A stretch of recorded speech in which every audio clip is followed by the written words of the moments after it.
Okay, we're going to critique the COMM 101 80N. These are the information or informative speeches. A couple of announcements before we get started.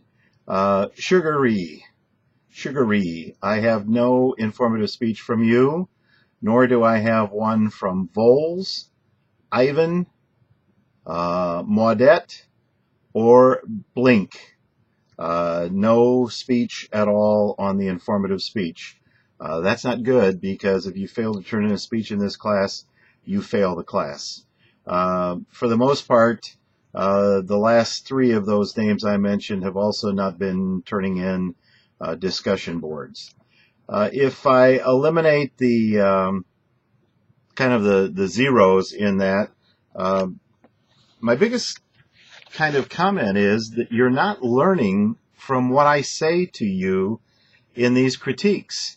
This shot, bust line, inch two above the head, the only shot I ever want to see. Read the directions. There was supposed to be a visual in this speech. There were supposed to be at least 3 sources stated in the speech, not in the bibliography. Obviously, they're supposed to be there, but they need to be stated as part of the speech.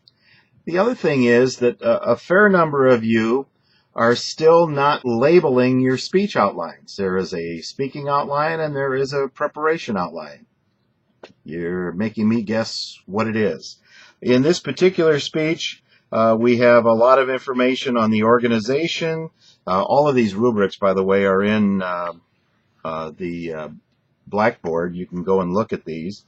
And presentation of visual aid, those kinds of things. Some of you did PowerPoints, and that's fine, but some of you didn't send me the visuals, and some of you did send me the PowerPoints. Give me some indication, as you should do for your audience, because the audience will look at something on PowerPoint for a while. They'll look at you. They'll look back. They don't know when you want them to look, so you got to keep kind of telling them. A lot of professional speakers will put a black video between each point in the PowerPoint if they don't want people going from one to the next to the next. So you might want to consider that. But I need to know, okay, with something as simple as, all right, directing your attention to the screen, my first PowerPoint slide shows, and talk about what it is. And then if you want to speak for a while, and then say, now, on my second PowerPoint slide, or my second slide, I want you to notice this, and go into that, okay? Also, in the PowerPoints, never but never put so much information in the PowerPoint video that it's too much to read, and also please never ever read me what it says on the PowerPoint. Most of us can read. As a result, you tell us something that elaborates on what may be on the PowerPoint slide. Okay, let's go through this. First up is Mallorca.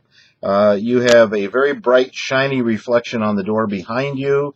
You have no bibliography with your outlines, and you're shooting up and in. If I keep talking about that, if you shoot up and in, it's going to cause you problems. You need to look at me. I'm the camera. Talk to me. Forget the audience. Talk to me. I'm the one that has to judge eye contact. I'm the one that has to judge how well you're communicating to me, the instructor. Your audience can watch and get it from that. All right. You're bouncing a bit when you talk. You want to be careful about the animation when you're doing that. It's also kind of distracting. There was an abrupt ending. When you end your speech, look at the camera. Either walk out of the shot at the end, but don't say, and that's the end of my speech. And you're still saying something while you're leaving. Don't do that. All right. No visuals, no sources. Your prep outline was a narrative. It wasn't an outline. And boy, please watch You really overuse that. Next up is Koonz, K-O-O-N-Z. I couldn't tell about the eye contact. Now, you have a good appearance, and this was a good speech. However, you have the wrong audience intro. There we go again. I keep talking about that. You still have the wrong camera shot. Your outlines aren't labeled. You went way too long. This is supposed to be a 4-minute speech. You went 7 minutes. And you say something about with FDA address and turn the lights out. Don't turn the lights out. Never turn the lights out, because guess what? You're making a video of yourself. The lights go out. Guess what I see?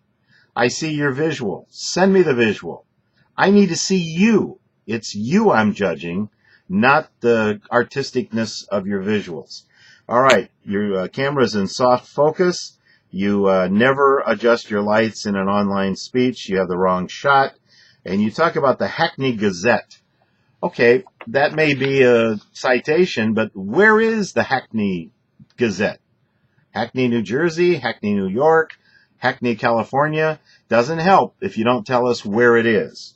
Why use points in your speech you say are claims, but they can't be proven? So you're using a point to say that there was X, Y, or Z found in food.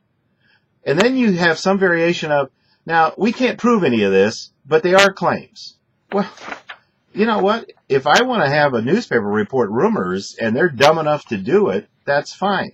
You need something to back it up. There's tons of stuff on the internet that is all wrong, and you certainly don't want to go around quoting it in a legitimate speech. What are the reflecting lights on the wall behind you when you speak? I thought at first it might be a reflection from an automobile outside, but then it looked like almost a white laser beam of some kind. I don't know what it is, but it's there. And also you have a light tisk. Okay, that's Koonz, K-O-O-N-Z. All right, next up is Clover. Clover, for all practical purposes, I can't hear you. The audio is very, very both distorted and low. Full up, it's hard to hear you and understand you. You appear to have two outlines, but one is not labeled, so I don't know what it is. Stand still. Don't move up and down. Don't do any of this. You're moving way too much. You have too many awkward pauses. You have the wrong shot composition. And you come off as kind of flirty. You smile and, don't be flirty. Deliver your speech. Be objective. Go through it that way. Don't flirt with the audience. Talk with the audience. All right. Never start by adjusting your clothing. Don't start by pulling up a sleeve or something like that. That's a horrible beginning to a speech. If you're going to be up there touching up your hair or smoothing down your face, or pulling a bra strap over from one side to the other. Think about what that looks like, and it is very distracting. Don't touch your hair when you're speaking. You seem to get lost in your own speech. There are times when it's like you're not sure whether you should have said that or what's next, and it shows in the way you're delivering it. You drop multiple words. What? So, as I said, you drop multiple words like that. It's like you lose energy at the end of a sentence. Strong, strong, strong, beginning to end. The audio is very distorted. When it's full up, it's hard to understand you. And I could not hear a source citation anywhere in this speech. So that's Clover. And that's it. 3 speeches out of the entire class. All right. You have, coming up next, you have the public speaker critique. That has to be someone you hear live, nobody you watch on television. It could be a teacher if you're in a face-to-face class, not an online teacher, a face-to-face teacher, a lecture, something like that. You have to go there and you have to critique them. The values of what you're supposed to do in the critique are in the assignment. Then after that, you have your persuasive speech. That's a big, important speech, followed by your special occasion speech. Now, some of you are still leaving points on the table because you're not doing discussion boards, and some of you aren't taking exams. Here's a catch on all of this. You need every point you can possibly get in this class, so you want to make sure that you're going for those points. The other thing that you want to kind of pay attention to is what is the assignment? How do I maximize this? If you have any questions, call me. I would love to talk to you and tell you things you could do better. The other thing is some people are still having problems with Connect. That's it, folks. I'm not accepting any more speeches that don't come to me through McGraw-Hill Connect. So if you have sent me something on YouTube, that's it. It's done. From now on, they've got to come to me by the usual manner. All right. The other thing is you may not use any topic or anything close to any topic you have already used. So if you've related anything to healthcare, no healthcare topic. If you're related anything to food, no food topics. So on your persuasive speech, do not use anything even close or related to, even a distant cousin to anything you've already talked about. You may not do capital punishment. You may not do abortion. All right? That's because most of the people who try to do that get their sources all messed up and it doesn't come off as anything. Look for something that ticks you off. Look for something that bothers you. I may have told you this story. I'm going to say it again. My brother came to visit me from Texas. We're driving down one of the main streets in town. He's grumbling. I finally said, what's your problem? He said, the stoplights. And I said, what about them? He said, well, you're stopping at them. I said, well, yeah, where I live, that's kind of a custom. When the light is red, you stop. He said, that's not what I mean.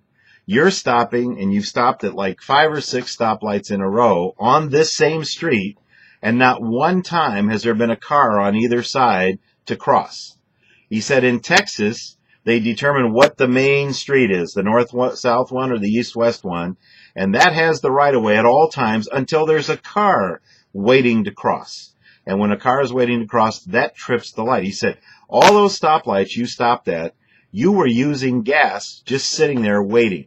He said, it may not seem like much, but it is. Think about that kind of a speech. Think about the cameras in some states that are the red light cameras. And think in terms of, there's all kinds of research out there. The red light cameras can be set for a very short interval because the people who put them in get a percentage of the profits made off of the red light camera tickets. And so as a result, if they shorten up the yellow, then you start through, you're going to be in a red light, they're going to take your picture, and there's just no defense. You have to pay the ticket. Okay? You get the idea? Look for things that bother you. Remember, your public speaker critique has to be someone you have seen live. I will tell you that a fair number of students pick a minister at church. Okay, fine. Whatever. It's got to be someone live. Any questions, call me in the office. We'll talk to you next time. Take care.